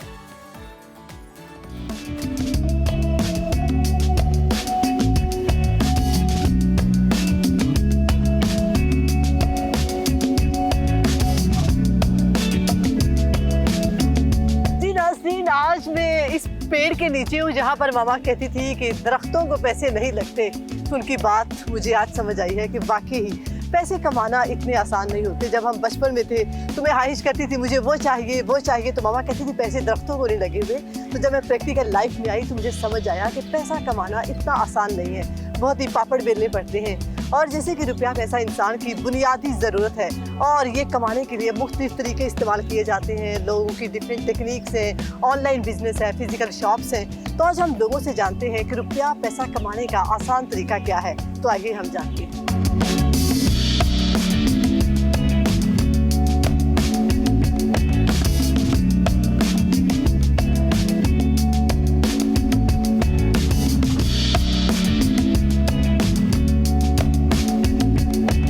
रुपया पैसा कमाने का कोई एक आसान तरीका बताएंगी? आसान तरीका Yes. तो कोई भी नहीं है, सारे तरीके ही मुश्किल है। हाँ हाँ, चाय का ठेला लगा लें, समोसे पकौड़े तो आसान तरीका सबसे ज़्यादा। और इसके अलावा टीचिंग हो सकती है और बिजनेस स्टार्टअप कर लें अगर आइडिया अच्छा है तो। ऑनलाइन आपके पास लोगों ने वो प्लेटफॉर्म रख दिए हैं कि आप यकीन करें कि आप के लिए सब चीज़ें बहुत ज़्यादा ईजी हो जाती हैं। ऑनलाइन का मतलब है कि अब अमेज़ोन बहुत ज़्यादा इन हो चुका है। अब हम वीडियोस कई लोगों के ऐसे देखते हैं वो मेथड सिखा रहे हैं, लेकिन इसके अंदर स्कैम भी बहुत ज़्यादा है। मैं आपको बताता हूँ, एक पठान था, ठीक है, वो शूज़ सेल करता था, वो लॉर्ड से शूज़ मंगवाते थे। आप यकीन करें कि मैंने वो शूज़ ऑनलाइन फेसबुक पेज पे लगाए और 4 मैंने बेच दिए। Oh wow. पैसा कमाने का आसान तरीका है डिजिटल मार्केटिंग। आजकल दौर बहुत जदीद हो गया है, तो इंसान घर बैठे ऑनलाइन और डिजिटलाइज करके सब कुछ अर्न कर सकता है। मेहनत करें, आसान तरीका तो यही है। पैसा कमाने का सबसे बड़ा तरीका आप ऑनलाइन कमा सकते हैं। फाइवर वगैरह जैसी ऐप्स वगैरह से आप कमा सकते हैं इजीली। उसके अलावा काफ़ी तरीके हैं, आप OLX पे भी कर सकते हैं, ऑनलाइन मार्केटिंग है ये। आसान तरीका तो यही है ऑनलाइन बिजनेस, वो तो आप घर बैठ के काम करके कमा सकते हैं। अगर पैसा कमाने का आसान तरीका मुझे पता होता तो मैं खुद अमीर ना होती। आजकल के दौर में मतलब बहुत महंगाई है, इंसान अपना चाय का दुकान खोल दे, होटल खोल दे, इस तरह बस ये आसान और हलाल तरीका है वो अपना। तो जनाब, आवाम की आपने राय जानी, सबका अपने अपने मुताबिक ख्याल है और एक्सपीरियंस भी है कि किस तरह से ज़्यादा पैसा कमाया जा सकता है। उम्मीद है ये पैकेज आपको पसंद आया होगा। इसके साथ ही प्रोग्राम में वक्त हो गया अब एक ब्रेक का। आप कहीं मत जाइए, हम हाजिर होते हैं ब्रेक के बाद। Welcome back to Suno Pakistan. नाजरीन, ट्रैफिक का मसला एक ऐसी हकीकत है जो हमें हर रोज़ सड़कों पर देखने को मिलती है। कहीं सिग्नल की खिलाफ वर्जी तो कहीं गैर ज़रूरी पार्किंग नज़र आती है, कहीं हेलमेट के बगैर बाइक चलाना तो कहीं ओवर स्पीडिंग। अफसोस की बात यह है कि ट्रैफिक को लेकर हमारे गैर संजीदा रवैये हर साल हज़ारों बेगुनाह लोगों की मौत की वजह बनते हैं। इस हवाले से खुशाइन बात यह है कि पंजाब पुलिस और ट्रैफिक डिपार्टमेंट की जानिब से इस निज़ाम को बेहतर बनाने के लिए कई इक़दाम किए गए हैं, जिनमें ई चालान सिस्टम है, सेफ सिटी प्रोजेक्ट है, रोड सेफ्टी आगाही मुहिमात हैं और ड्राइवर्स की तरबियत जैसे अहम इक़दाम शामिल किए गए हैं। इन तमाम इक़दाम और इन पर अमल दरामद के हवाले से गुफ्तगू के लिए आज हमने अपने प्रोग्राम में दावत दी है। SSP traffic headquarters Punjab Syed Ghazanfar Ali Shah साहब ने हमें ज्वाइन किया है। Sir, welcome to Suno Pakistan. जी बहुत शुक्रिया। सर, हमें ये बताइए कि सूबे पंजाब की आबादी और ट्रैफिक दोनों में बेतहाशा इजाफा होता जा रहा है। ट्रैफिक मैनेजमेंट को और बेहतर करने के लिए इसमें क्या जद्दत लाई जा रही है? जी बिल्कुल, आप ठीक कह रहे हैं कि जैसे जैसे हमारे शहर ग्रो हो रहे हैं और ख़ास तौर पे जैसे लाहौर एक कैपिटल सिटी है जिसकी वजह से इसकी आबादी में बहुत तेज़ी से इजाफा हो रहा है और साथ साथ जो नंबर ऑफ़ व्हीकल्स है उसके अंदर भी इजाफा हो रहा है। तो इसमें जो है वो 2 तरह की बुनियादी जो है वो तब्दीलियाँ हम अपनी ट्रैफिक मैनेजमेंट में कर रहे हैं। एक तो हम इसमें टेक्नोलॉजी के इस्तेमाल को, ख़ास तौर पे आर्टिफिशियल इंटेलिजेंस के इस्तेमाल को बहुत बढ़ा रहे हैं। तो हमारे बहुत सारे ऐसे काम जो कि पहले हमारे मुख्तलिफ जो ट्रैफिक पुलिस के एहलकार हैं या वार्डन हैं वो सर अंजाम देते थे, वो अब हम टेक्नोलॉजी की मदद से ले रहे हैं। इसी तरह से जो रोड की ऊपर ट्रैफिक मैनेजमेंट है उसके अलावा जो बहुत सारी ट्रैफिक की सर्विसेज हैं जैसे कि चलानिंग है, लाइसेंसिंग है, एजुकेशन है, दीगर हमारे काम हैं, उनके अंदर भी हम टेक्नोलॉजी के इस्तेमाल को बहुत तेज़ी से बढ़ा रहे हैं। बिल्कुल ठीक है। गजनफर साहब, जो पहले इकदाम हो चुके हैं पंजाब की जानिब से, तो उसके हवाले से अब कुछ डिस्कशन कर लेते हैं। मुझे ये बताइए कि चीफ मिनिस्टर पंजाब के अहकामात पर सूबे भर में ये जो तजावज़ात के खात्मे के हवाले से इकदाम किए गए थे, उसमें ट्रैफिक पुलिस अब तक कितनी कामयाब हुई है? जी बिल्कुल, आपने सही कहा कि वज़ीर आला पंजाब मरियम नवाज शरीफ साहिबा जो है वो जिस वक्त उन्होंने संभाला यहाँ पे वज़ारत आला, तो उसके बाद उनके जो पहली तकरीर थी उसके अंदर जिन चीज़ों का जिक्र किया उसके अंदर ट्रैफिक मैनेजमेंट के निज़ाम के अंदर जिद्दत लाना भी शामिल था। ये उनका शुरू से ही कंसर्न रहा है। हमने उनको अभी तक जो है वो 4 मुख्तलिफ डिटेल प्रेजेंटेशन दे चुके हैं जिसके अंदर हमने आइडेंटिफाई किया कि जो ट्रैफिक के फ़्लो के अंदर रुकावट बनती हैं या हादसात की वजह बनती हैं, उनमें से दीगर चीज़ों के अलावा जो मुख्तलिफ तजावज़ात हैं वो भी एक मेन रोल प्ले करते हैं। उसके ऊपर उन्होंने फुल फ्लैज हमें जो है वो सपोर्ट किया और उन्होंने डिस्ट्रिक्ट इंतज़ामिया को, दीगर जो कंसर्न इदारे हैं, म्यूनसिपल कॉर्पोरेशन हैं, उन सबको भी इसके ऊपर ऑन बोर्ड लिया और कहा कि जो भी पॉइंट्स हम आइडेंटिफाई करते हैं उनसे फौरी तौर पर तजावज़ात को रिमूव किया जाए। इस सिलसिले में हम अभी तक जो है वो तकरीबन पूरे पंजाब में कोई 671 के करीब हमने ऐसे पॉइंट्स आइडेंटिफाई किए हैं कि जहाँ से हम इनको तजावुज़ात को रिमूव कर रहे हैं। अभी तक तकरीबन जो है वो 500 से ज़ायद मकामात जो है मुकम्मल तौर पे क्लियर हो चुके हैं। दीगर के ऊपर भी काम जारी है। कुछ ऐसी प्लेसेस हैं कि जहाँ तजावुज़ात जो हैं वो दोबारा भी लग जाते हैं, जैसे कि अगर कोई फ्रूट की रेडियाँ हैं, अगर कोई इस तरह की जगह हैं, तो उसके लिए जहाँ जहाँ पे तो जो है वो मुतबादल उनको जगह फराहम की गई है। जैसे कि आप लाहौर में जा बजा देखते हैं कि एक जो है वो जगह आइडेंटिफाई करके वहाँ पे फ्रूट की रेडियाँ, सब्जियों की, फलों की रेडियाँ वगैरह लगाई गई हैं हुकूमत पंजाब की तरफ से। वहाँ पे तो ये मसला जो है वो परमानेंटली हल हुआ है। जहाँ पे अभी तक ये जगह जो है वो आइडेंटिफाई नहीं हुई, वहाँ पे जो है वो हम मुसलसल ये एफर्ट कर रहे हैं। बिल्कुल ठीक है सर, ये भी बताइएगा कि अवेयरनेस कैंपेन्स की बात कर लेते हैं। कौन कौन सी अवेयरनेस कैंपेन्स जो हैं इस वक्त चल रही है, क्योंकि शहरियों की जानिब से ज़रा शिकवा इस बात का सुनने को मिल रहा है कि ये जो 2 सवार और फिर 2 हेलमेट यानी बाइक पे हैं और अगर गाड़ी में हैं तो दोनों के लिए सीट बेल्ट लगाना ज़रूरी है जो फ्रंट पे बैठे हैं। इस हवाले से वो कहते हैं कि हमें प्रॉपर अवेयरनेस नहीं मिल सकी और हमें मालूम नहीं हो सका। नहीं, देखें, जो अवेयरनेस है उसके हवाले से तो बहुत सारे एवेन्यूज़ हैं जिनको कि पंजाब ट्रैफिक पुलिस हमेशा इस्तेमाल करती है। जैसे कि आपके इस प्रोग्राम में शिरकत भी उसी सिलसिले की एक कड़ी है और मीडिया का बड़ा इंपॉर्टेंट रोल है। और उसके साथ साथ सोशल मीडिया के जितने प्लेटफॉर्म्स हैं उनके ज़रिए बाकायदा तौर पे हम पहले से आगाह करते हैं कि ये कैंपेन स्टार्ट होने जा रही है या ये कैंपेन स्टार्ट हो चुकी है, इसलिए अब हेलमेट के इस्तेमाल हो वो आप पब्लिक के लिए ये जानना ज़रूरी है कि बुनियादी तौर पे उसका मकसद जो है वो उनकी हिफाजत है। कि जो भी मोटरसाइकिल के सवार हैं, चाहे वो ड्राइवर है, चाहे वो पिछले मुसाफिर है, उनकी हिफाजत के लिए ज़रूरी है कि खुदा न खास्ता अगर कोई एक्सीडेंट होता है, कोई इस तरह का वाक़या पेश आता है तो हेड इंजरी से बचाव के लिए ज़रूरी है कि हेलमेट उन्होंने लाजमी तौर पर पहना हुआ हो। इसी तरह से जो गाड़ी के अंदर आप बैठे हुए हैं और सीट बेल्ट अगर आप पहनते हैं तो आपको पता है कि ये आपकी अपनी हिफाजत के लिए ज़रूरी है। इस सिलसिले में जो है वो अवेयरनेस की कैंपेन के लिए हम ना सिर्फ ये कि मुख्तलिफ पैम्फलेट्स वगैरह और इस तरह का मटेरियल जो है उसको पब्लिश करके हम डिस्ट्रीब्यूट करते हैं। मुख्तलिफ स्कूल्स और कॉलेजेस के अंदर हमारी टीम्स जाती हैं, वहाँ पे जाके बच्चों को भी इस हवाले से आगाही देते हैं। फिर उसके अलावा जो मुख्तलिफ ट्रेडर्स यूनियंस हैं या इस तरह के इदारे हैं उनके साथ मिल के हम आगाही की वॉक्स और सेमिनार्स मुनक़िद करते हैं। और जो सोशल मीडिया का प्लेटफॉर्म है वो तो रेगुलरली यूज़ होता है। बिल्कुल ठीक। हमें इस हवाले से भी आगाह कीजिए कि ख़वातीन को खुद मुख्तार बनाने के लिए ट्रैफिक पुलिस की जानिब से कौन सी फैसिलिटीज़ प्रोवाइड की जा रही हैं? देखिए, इस हवाले से भी अगेन जो है वो हुकूमत पंजाब का बड़ा फोकस है कि ख़वातीन चूँकि बिल्कुल इक्वल सिटीज़न हैं और ज़िंदगी के हर शोबे के अंदर उनकी इक्वल पार्टिसिपेशन को यकीनी बनाना हमारी ज़िम्मेदारी है। इस सिलसिले में एक तो ये किया गया है कि हमने जो है वो बहुत सारी जगहों के ऊपर स्पेशल ऐसे ट्रेनिंग स्कूल्स कायम किए हैं कि जो सिर्फ जो है वो ख़वातीन ड्राइवर्स को एजुकेशन देते हैं या उनको ट्रेनिंग प्रोवाइड करते हैं। इस सिलसिले में जो है वो लाहौर के अंदर ही अगर हम देखें तो मुख्तलिफ जो हमारी बड़ी यूनिवर्सिटीज़ हैं वहाँ पे हमने अपने ट्रेनिंग ड्राइविंग स्कूल्स कायम किए हैं, जो कि वहाँ पे जो फीमेल स्टूडेंट्स हैं, फीमेल फैकल्टी मेंबर्स हैं, स्टाफ है, उनको हज़ारों के हिसाब से अभी तक ट्रेन कर चुका है और उनको लाइसेंसेस जारी किए जा चुके हैं। इसी तरह से आप लाहौर में देखते हैं तो आबशार के नाम से जो एक सेंटर कायम किया गया है वो बुनियादी तौर पे ख़वातीन के लिए स्पेसिफिक है कि वहाँ पे मेल हजरात जो हैं मर्दों के वहाँ पे ड्राइविंग की ट्रेनिंग नहीं दी जाती, फीमेल्स को दी जाती है। इसी तरह से हमने यह है वो प्रायोरिटी डेस्क कायम किए हैं मुख्तलिफ हमारे लाइसेंसिंग सेंटर्स के ऊपर कि वहाँ पे अगर ख़वातीन आती हैं तो उनको प्रायोरिटी के अंदर जो है वो डील किया जाए। अच्छा गज़नफ़र साहब, ये भी बता दीजिएगा कि हम ये देखते हैं कि सिग्नल्स पर जो गदागर माफिया है ये ट्रैफिक की मैनेजमेंट को और बिगाड़ पैदा कर रहा होता है बहुत ज़्यादा ट्रैफिक के फ़्लो में।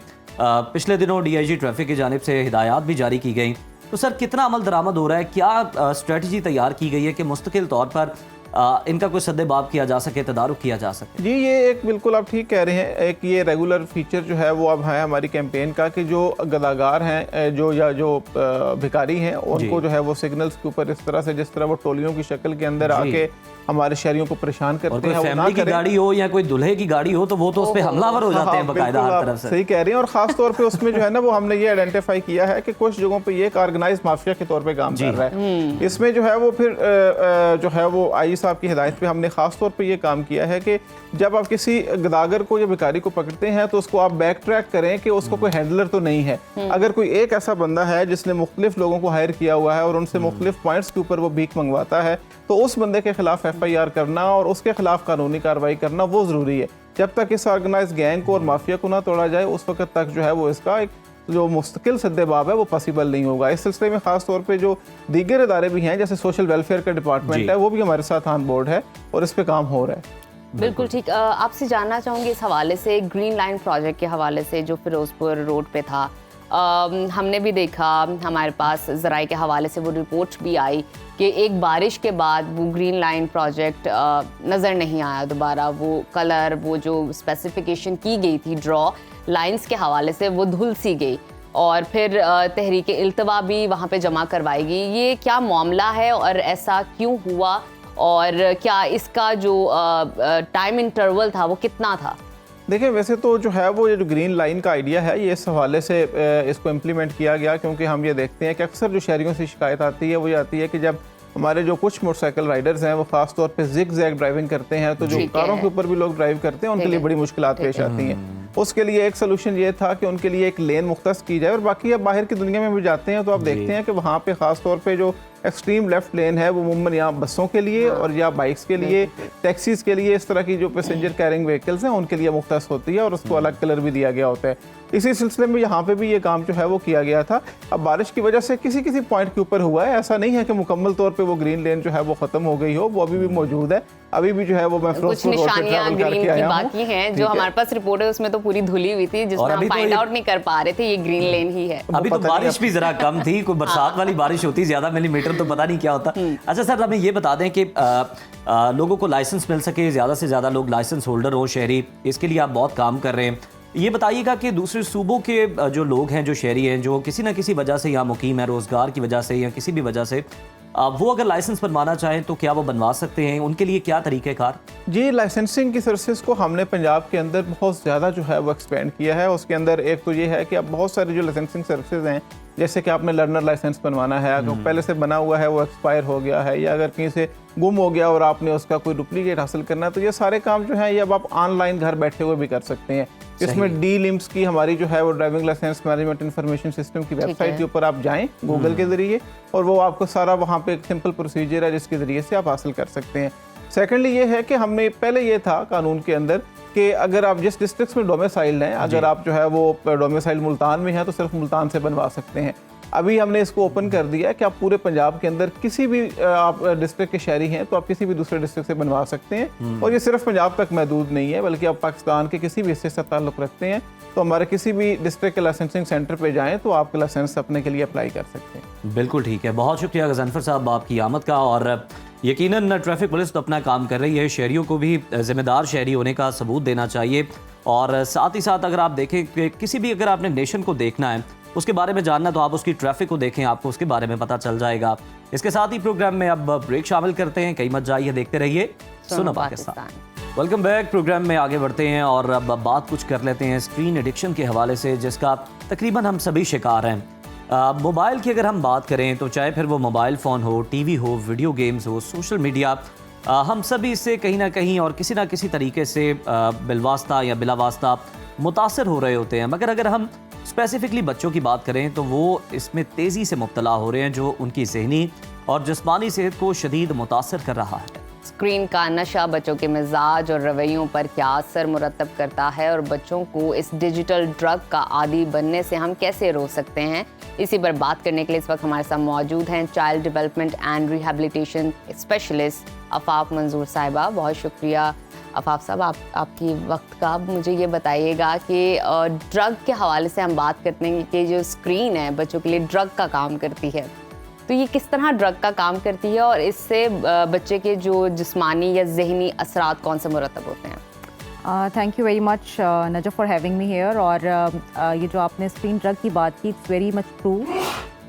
इस टाइम आप सोशल मीडिया पे जितनी भी भरमार देख रहे होंगे, सोशल मीडिया भी देख रहे हैं और हम सोशल मीडिया पे शोर भी देख रहे हैं और सुन भी रहे हैं कि स्क्रीन टाइम जो है उसने बच्चों की ना सिर्फ उनकी जिस्मानी सेहत, ज़हनी सेहत, उनकी जज्बाती सेहत, हर तरह की सेहत को उसने मुतासर किया हुआ है।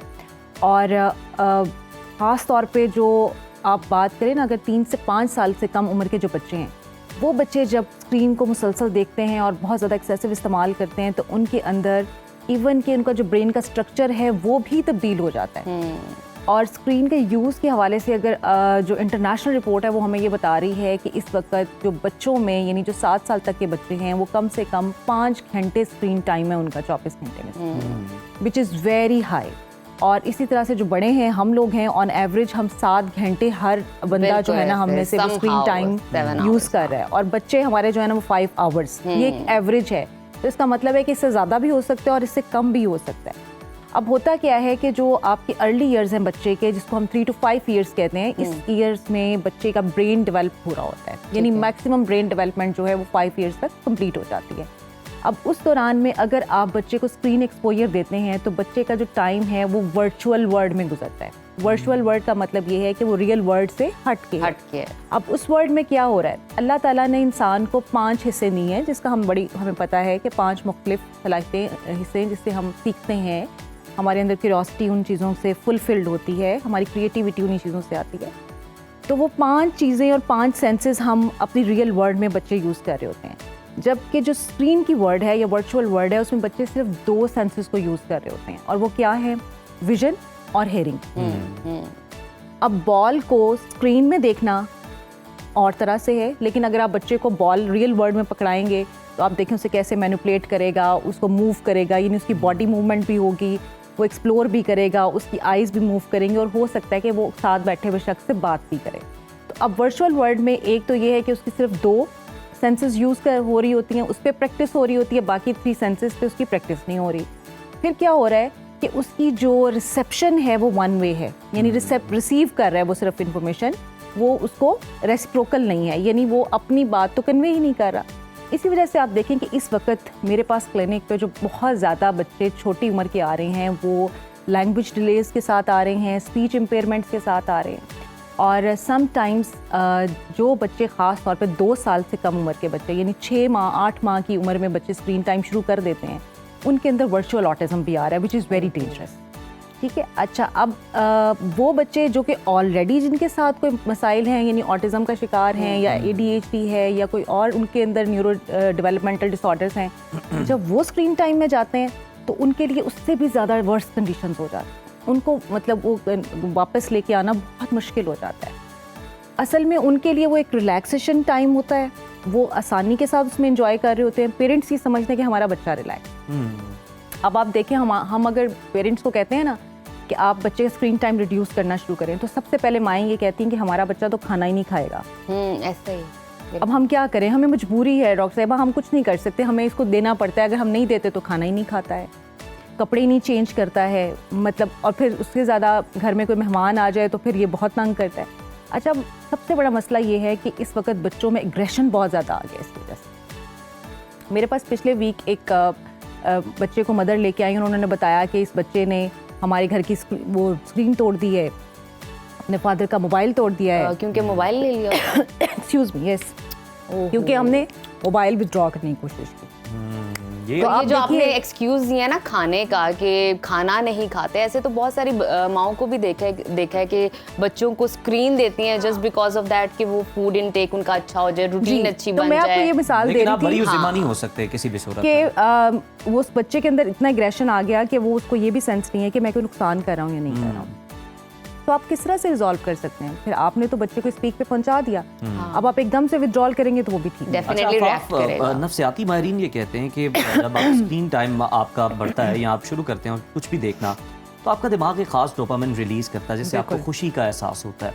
लेकिन ये जब इस्तेमाल ज़्यादा हो जाए, बहुत ज़्यादा एक्सेसिव हो जाए इसका यूज़, तो लॉन्ग टर्म क्या इम्पैक्ट जो है वो हो रहे होते हैं दिमाग पर? देखिए, आपने अभी खुद ही बताया कि डोपामाइन का इफेक्ट है, और लॉन्ग टर्म क्या है, यानी जब बच्चे की डेवलपमेंटल एज में उसके साथ ये सारे कैफियत होना शुरू हो जाएगी, तो वो तो ऑनवर्ड्स जाके उसके अंदर क्यूरोसिटी कम हो गई, फोकस अटेंशन कम हो गया, जिसको आप लर्निंग डिफ़िकल्टीज़ बच्चे में कहते हैं कि वो आना शुरू हो जाती हैं, वो कम हो गई, उसका रियल वर्ल्ड से कांटेक्ट कम हो गया, वो किसी भी तरह से अपने आप को फिट ही नहीं समझता रियल वर्ल्ड के अंदर, सोशलाइजेशन उसकी बहुत कम हो जाती है। आपने सोशल ऑटिज्म का भी आजकल बहुत सुना होगा, और इवन के बड़े भी सोशल ऑटिज्म का शिकार हो जाते हैं।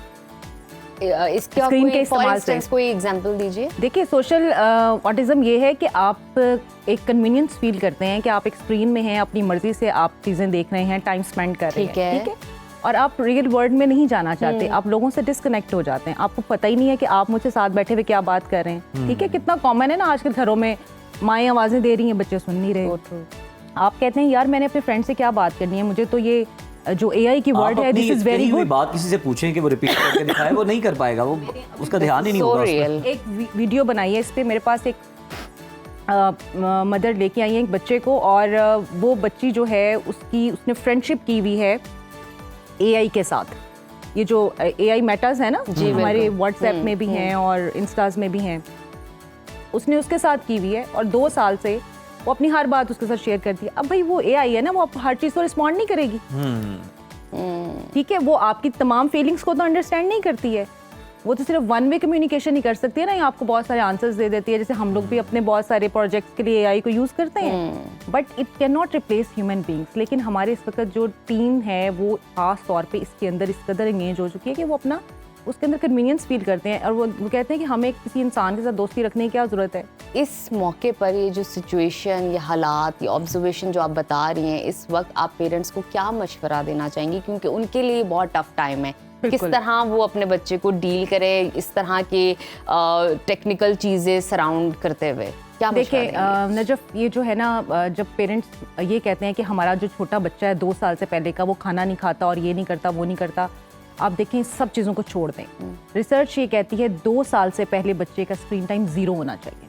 2 साल से पहले? 2 साल से पहले, यानी आपने बिल्कुल स्क्रीन नहीं देनी, आप उसको ऑल्टरनेट करें। There are so many things, आप बच्चे को एंगेज करें। 2 साल का बच्चा तो वैसे ही आपके कलर्स दे दें, आप पेपर दे दें, आप खुद कहीं ना कहीं टाइम निकालें उसके साथ प्ले करने के लिए। टॉयज हैं, ब्लॉक्स हैं, इतना कुछ है आपके साथ। बच्चे को तो आप यहाँ छोड़ दें, वो इतना कुछ अपने लिए खुद ही एक्टिविटी जनरेट कर लेता है, लेकिन आप उसे छोड़ें तो सही ना। आपने जब उसे स्क्रीन दे देनी है, वो क्यों हिलेगा अपनी जगह से?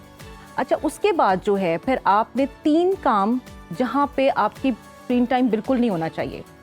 1 इज बेड टाइम, सोने से पहले, क्योंकि एक जो बहुत बड़ा इसमें मसला आ रहा है ना बच्चों को, वो नींद का मसला भी आ रहा है। अब स्क्रीन्स के इस्तेमाल से क्या होता है कि जो एक स्लीप हार्मोन है मेलाटोनिन, वो रिलीज नहीं होता जब तक कि डार्कनेस नहीं होती, और एक्सेसिव स्क्रीन जो है वो मेलाटोनिन को जो है वो रिड्यूस करती है, उसकी वजह से बच्चों के नींद के मसाइल हैं। तो बेड टाइम पे आपका बिल्कुल मोबाइल का इस्तेमाल नहीं होना चाहिए, मील टाइम पे नहीं होना चाहिए, माइंडफुल कॉन्शियस ईटिंग होनी चाहिए बच्चों की। बच्चे को पता ही नहीं है वो क्या खा रहा है, स्क्रीन चल रही है, और घर में बड़ों ने भी ये बनाया हुआ है कि खाना खाते हुए अक्सर बड़े भी, इवन बच्चे क्या, बड़े भी कहते हैं जी मैं मोबाइल रख के तो सामने खाना खा रहा हूँ क्योंकि मैं तो बड़ा अच्छा टाइम स्पेंड कर रहा हूँ, but that's not a mindful eating. अच्छा, तीसरी चीज़ जो है वो ये है कि जब एक फैमिली टाइम क्रिएट करें, फैमिली टाइम कोई भी 1 घंटा आपके घर में होना चाहिए जिसमें सब लोग मिलके बैठे बातचीत करें, शेयरिंग करें, गॉसिप्स करें, और कोई भी फनी एक ना माहौल क्रिएट होना चाहिए। थैंक यू सो मच अफाब, आप यहाँ पर आए, बड़ा अच्छा लगा आपसे बात करके। नाजरीन, ये था हमारा आज का प्रोग्राम, उम्मीद है आपको पसंद आया होगा। अपने फीडबैक से ज़रूर आगाह कीजिएगा, क्योंकि आपका फीडबैक हमारे लिए बहुत खास है। हमें मालूम है कि आपको अच्छा लगा और क्या आप मज़ीद देखना चाहते हैं, तो हमें दीजिए इजाज़त। अल्लाह हाफ़िज़।